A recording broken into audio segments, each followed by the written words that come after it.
Alright, this lesson deals with text boxes and word art. Two things. Now, in order to see either, you have to go to your Insert tab, and we'll start with word art. Now, these are two basic things that we use when making any kind of a poster. So we're going to start with word art, and here are the basic styles for word art. Now, word art is meant to be some kind of a title. If you're typing more than 3 or 4 words, you're probably not using the right thing. So we'll use this for some type of a title. And now here is where you would type in what you want for your title. So it could be a birthday card, anniversary card, any kind of a poster. So let's say we're doing Spirit Week.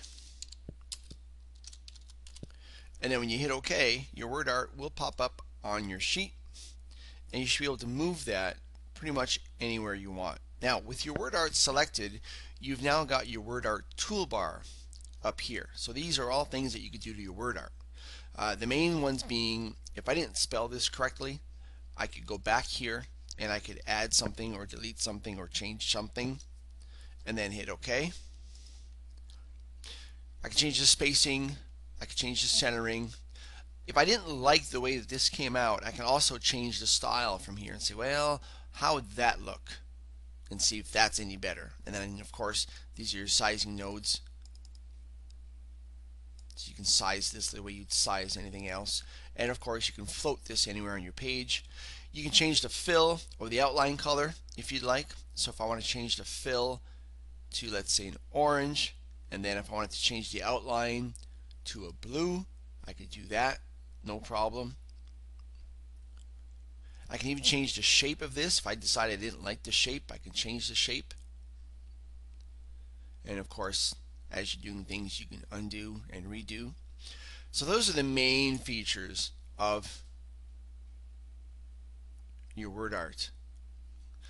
Now, the next thing you want on a poster is the ability to put text pretty much anywhere you want. And I'm going to go back to my Insert tab here.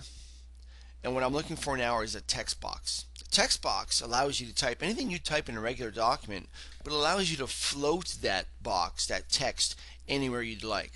Really good when doing posters. So I'm just going to ask for a traditional old-fashioned text box.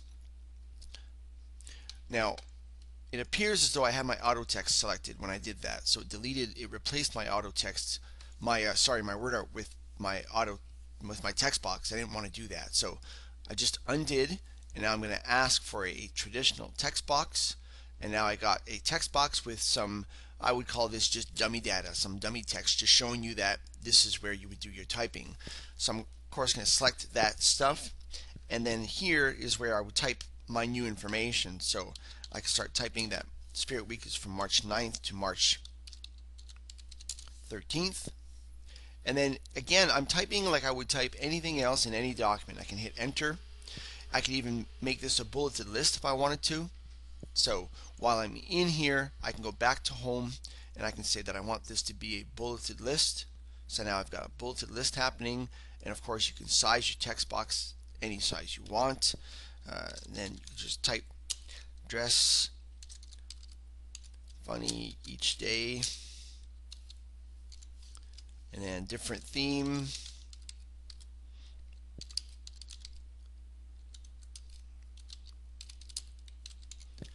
And you would just keep building your text box as necessary. Now, again, with your text box selected, I'm going to double click my text box here, and my toolbar changed to a text box toolbar, allowing me to once again change the outline, change the shape, change the fill, all kinds of choices.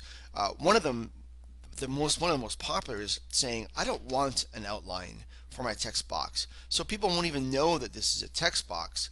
So I'd be able to have, if I wanted to, I'd be able to have two text boxes next to one another, because they would probably say different things, of course, and then you'd be able to have a third. A lot of menus are done with text boxes. Programs like the one that we use for the play here every year, we use text boxes for that. It enables you to move them from one area to another very easily. And again, I can change the size of this thing, and I can change the fill of my text box if I wanted to.